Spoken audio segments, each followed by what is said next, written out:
What's up? It's Peyton, and I'm about to put you on. Your negative habits will not survive this video. This is you. And if you clicked on this video, you're probably into self-improvement, and I'm willing to bet that you have above average discipline. But you also probably have some habits that you're not very proud of. Could be scrolling, video games, alcohol. These are all vices. Everybody has a vice, but not everybody is like us because we are willing to overcome our vices. And today we're not gonna fight your negative habits. We're just gonna do a little surgery on them. You know what the real definition of addiction is? It's continuing to do something when you know it has negative effects on you. Have you ever tried to quit an addiction in the past? Whichever one you're thinking of right now, that's the one we're gonna focus on.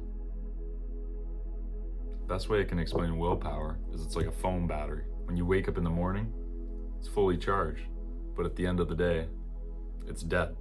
Or maybe you forgot to charge it overnight. And unless you're David Goggins, if you rely on willpower, you're gonna relapse every single time. So we need another angle of attack. And what's the one thing that every addiction has in common?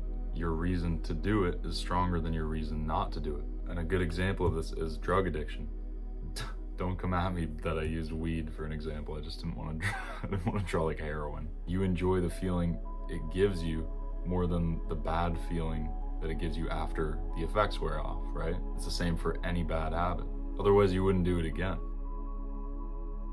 But the real way to end any bad habit is to just find your why. I remember struggling with a scrolling addiction last year, and I remember sitting there thinking to myself, why do I scroll? And my answer was just, oh, because I'm bored. But then if you keep asking yourself why to every single answer you give yourself from there, you're gonna end up with a profound realization about yourself and your addiction. And after I'd asked myself why enough times, I finally got to the realization that I lacked purpose in my life. And it might be the same for you watching. In order to distract yourself from not having a purpose, you're using that addiction as a crutch. So when I realized this, that's when I was like, okay, I need to find my purpose.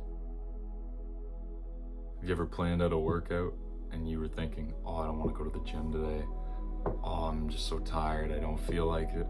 But then you finally go, and once you're done, you're like, oh, why did I even doubt myself? That feels so good. That's the feeling we need to be chasing. That's that real dopamine and endorphins. In my opinion, getting dopamine that you didn't earn is considered cheap dopamine.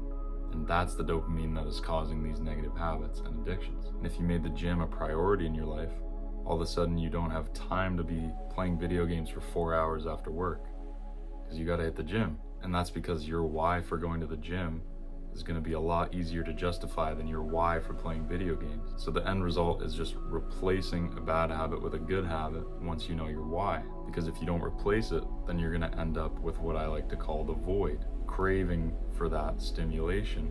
But when you just try and use willpower to get over it, it's not going to work because it's always going to be there. In reality, you can't beat an addiction. You can just control it. You're always going to have it. That's just psychology. So that's my method.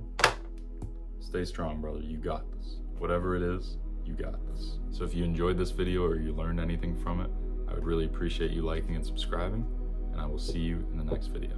Trust.